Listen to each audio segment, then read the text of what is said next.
There is a heartbreaking truth that no dog owner wants to admit. Your dog might be just tolerating you, not loving you. We assume their love is unconditional, but science reveals that 90% of us are completely misreading their silent signals.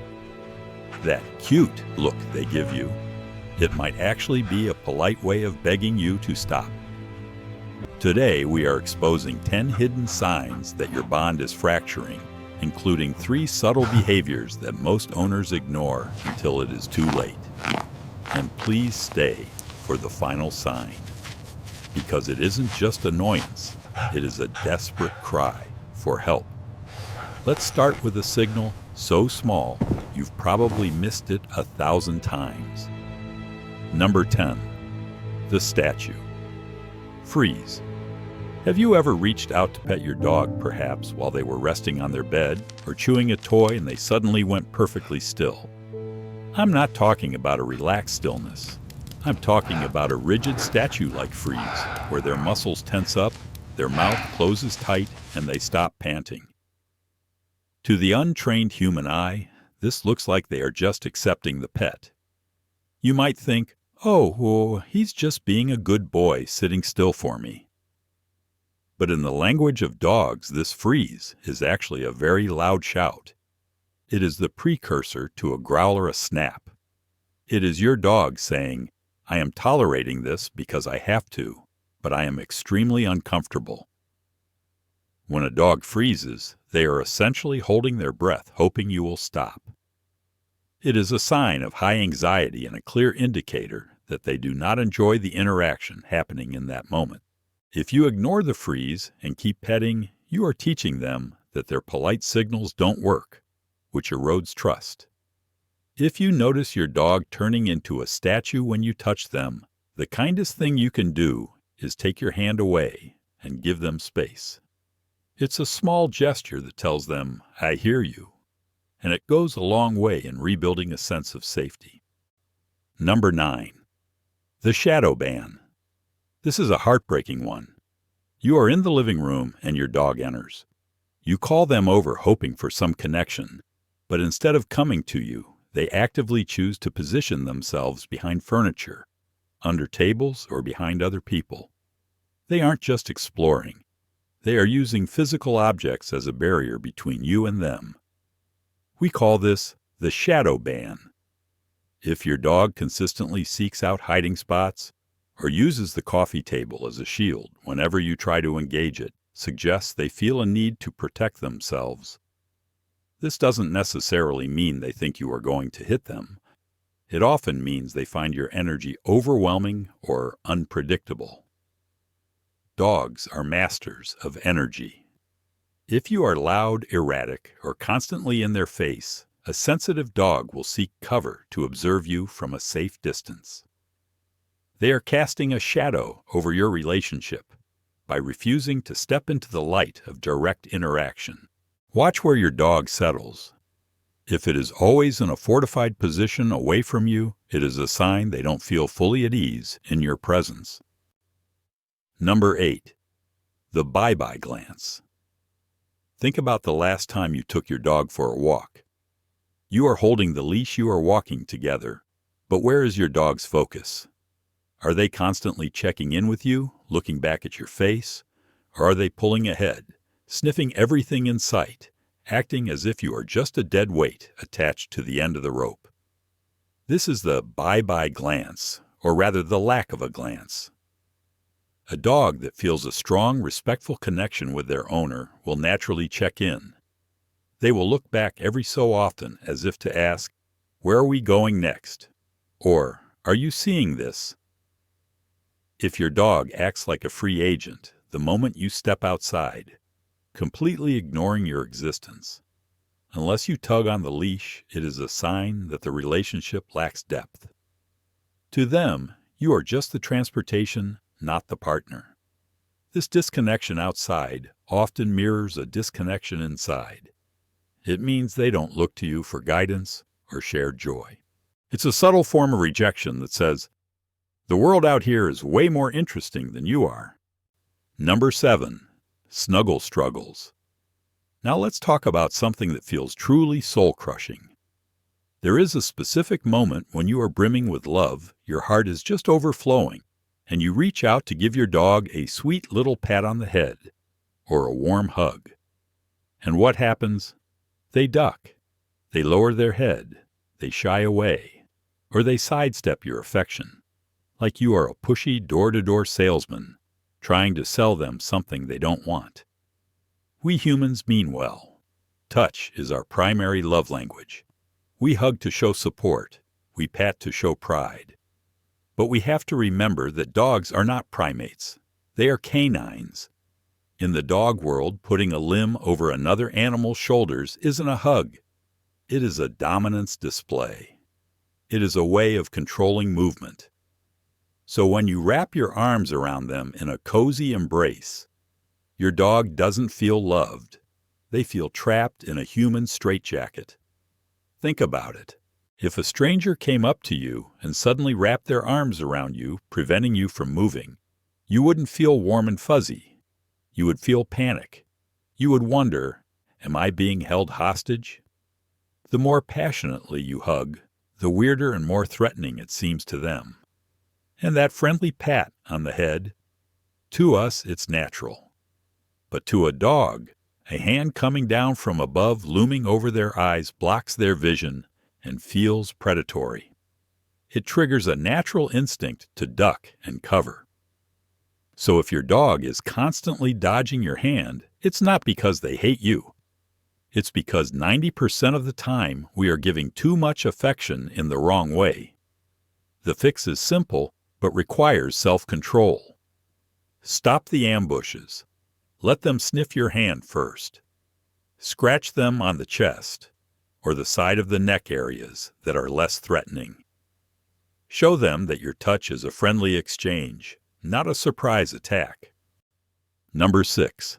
Fur-sonal space. Picture this. It's finally evening. You've had a long day. You plop down on the couch next to your dog, ready for some quality couch potato bonding. You settle and maybe reach for the remote, and your dog's size stands up and walks away to nap in the other room. Or maybe they just make a subtle shimmy sliding 6 inches away from you, giving you the classic side eye as if to say, "Not so close, human." It stings, doesn't it? It feels like a personal rejection. But here is the irony that might save your relationship a little distance, can actually help bring you closer. If you had a friend who sat nose to nose with you every single time you tried to relax, even the strongest friendship would hit its limits. You would eventually say, "Dude, back off." Canine psychology shows that when you constantly invade their personal space, you become white noise, or a nuisance. But when you give them space, you become interesting again. Ignoring your dog is actually one of the weirdest yet most effective ways to grab their attention. If they leave the room, let them go. Don't chase them. Don't call them back. Respect their autonomy. However, we have to look at the pattern. If this cold shoulder is a regular occurrence, if they are consistently avoiding eye contact, sidestepping you in the hallway, or bolting out of rooms faster than you can say, "Treat," it means something more. It means they are feeling uneasy or picking up on mixed signals. Dogs don't hold grudges like humans do. They don't storm off because they are mad about yesterday. They move away because their instinct tells them, "I can't relax near this energy." If they are gravitating to their comfort zone, and that zone is anywhere but next to you, consider it a hint to back off and let them come to you on their own terms. Number 5. Bone-daries. Living together in a house. It is easy to forget about boundaries. We think because we pay the mortgage and buy the kibble, we have access to everything. We might think, if my dog pushes their wet nose into my face or sniffs my butt, surely they don't care about personal space, right? Wrong. Trust us. They have boundaries, and they are very particular about enforcing them. This often shows up around resources, specifically food. Ever notice your dog won't eat unless you leave the room, or maybe they take a mouthful of food and run to a corner to eat it? It's not because they are self-conscious about their chewing noises. It is because eating is a vulnerable activity. In the wild, when your head is down in a carcass, you are blind to predators. Some dogs just don't feel comfortable being that vulnerable near you if the trust isn't 100% solid. If they are insistent on solo dining, they might be saying, "I need to watch my back because I'm not sure what you're going to do." They are drawing an invisible line. And it's not just food. It's their bed, their toys, their sleep. If your pooch is frequently growling when you approach their bed or stiffening when you walk by their toy, they are saying, "I like you, but let's keep things professional." They are guarding their safety because they aren't sure you will respect it. Just like with people, trust and closeness come with time. You can't force a dog to feel safe eating next to you. You have to earn it by showing them you aren't a threat to their resources. When they ask for me time or dinner time alone, give it to them without offense. Number 4. I don't care. The whale eye. You are leaning down for a little scratch behind the ears, or maybe you are trying to take a cute selfie with your pup. And there it is, the look. You know the one. They hold their head very still, but they turn their eyes to the side to look at you, exposing the crescent-shaped whites of their eyes. We call this whale eye. To the uninitiated, it might look goofy or skeptical. You might laugh and say, "Look at that side eye." But in dog speak, this look basically means, "Please step back, human. I am very uncomfortable." It is a sign of high stress. It means they are feeling threatened, but they are trying to be polite about it. They are freezing and watching you, waiting to see what you will do next.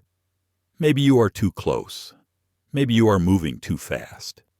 Maybe you are holding those dreaded nail clippers, or that embarrassing doggy sweater. The worst thing you can do when you spot the whale eye is to laugh and get closer, or try to comfort them by hugging them, which, as we learned, makes it worse. That is pushing them over the edge. The best thing you can do is respect the warning glare. Back off immediately. Look away. Breaking eye contact tells them, "I see you are stressed and I am retreating."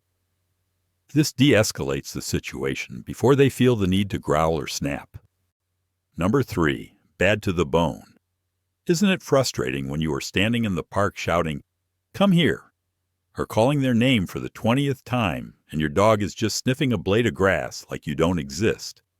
Chances are your dog hasn't suddenly lost their hearing. They have mastered the art of selective hearing. They hear you perfectly fine. They are just choosing to ignore you. This diva-level behavior is a massive sign of how they view the relationship.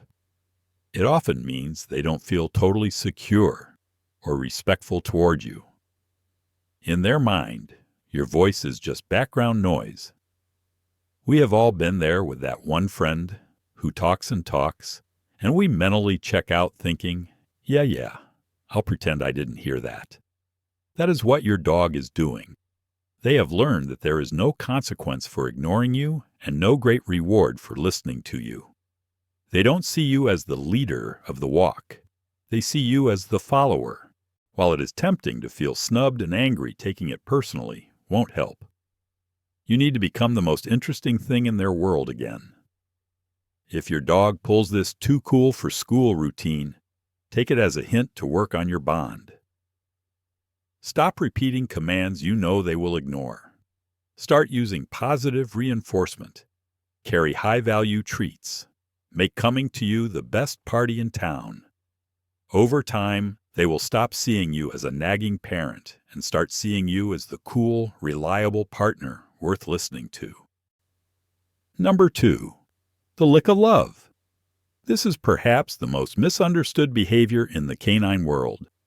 How often is your dog's tongue all over your face, your hands or your toes? Most people think of licking as kisses.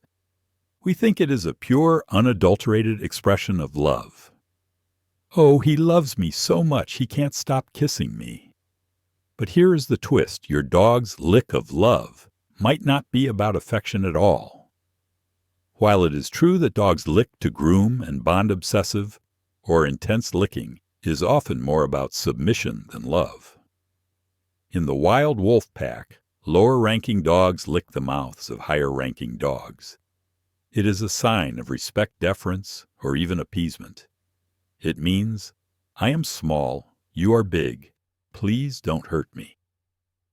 So when your dog is frantically licking your face, especially if their ears are back and their body is low, they might be trying to say, I get it, you're the boss, rather than I love you. It is a gesture to keep the peace. It can be a sign of anxiety. They are trying to soothe you to ensure their own safety. To encourage true affection, look for calm bonding. Focus on belly rubs where they are relaxed, not frantic. Hang out without expectations. If the licking feels desperate or obsessive, try to redirect them to a toy. You want a relationship built on mutual confidence, not one where they feel they have to constantly apologize for existing. Number 1. The Wrecking Paw. We have arrived at number 1, and this is the sign that causes the most arguments in households everywhere. You come home after a long day at work to find your favorite pair of leather shoes shredded to bits. Or maybe your new couch cushion has been transformed into a fluffy snowstorm in the middle of the living room. It is so tempting to scream. It is tempting to think they did it to spite you. He knew those were my favorite shoes. He did this because I left him alone. But what if I told you this could be your dog's way of saying, I am not thrilled with you right now because I miss you too much? Dogs are deeply sensitive creatures. If they are feeling neglected, anxious, or even a bit resentful about a lack of exercise, they will take it out on the environment. But why your shoes? Why your hoodie? Psychologically, dogs are drawn to objects with your scent. Your shoes smell the most like you.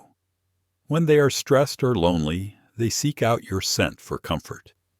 But the anxiety is so high that they start chewing to release tension. Destroying your items is their way of handling complex feelings. It is a messy, expensive way of saying, I needed you and you weren't here, so I found the next best thing. Destructive behavior is almost always a cry for help. It is a cry for attention. Remember, to a lonely dog, any attention, even you shouting at them, is better than being ignored. So if you are living with a wrecking paw, it might be time to tune in. Are they getting enough exercise? Are they mentally stimulated? Instead of punishing them for the mess which they won't understand. Hours later anyway, try to understand the emotion behind the explosion. With a bit more bonding structure and mutual respect, you might find your pup retiring from their interior redesign career for good. So there we have it. 10 signs that the communication lines between you and your dog might be a little crossed. If you recognized yourself and your pup in any of these, don't panic. The beautiful thing about dogs is that they live in the moment. They are always ready to forgive and start fresh. Now I have a question for you, and I really want to see your answers. Which of these behaviors is your dog guilty of? Is he a shadow banner, a shoe destroyer, or a statue? Please drop a comment below with your dog's name and the one sign you need to work on. Let's fill the comments with the names of the good boys and girls we are going to understand a little better. Starting today. Thanks for reading.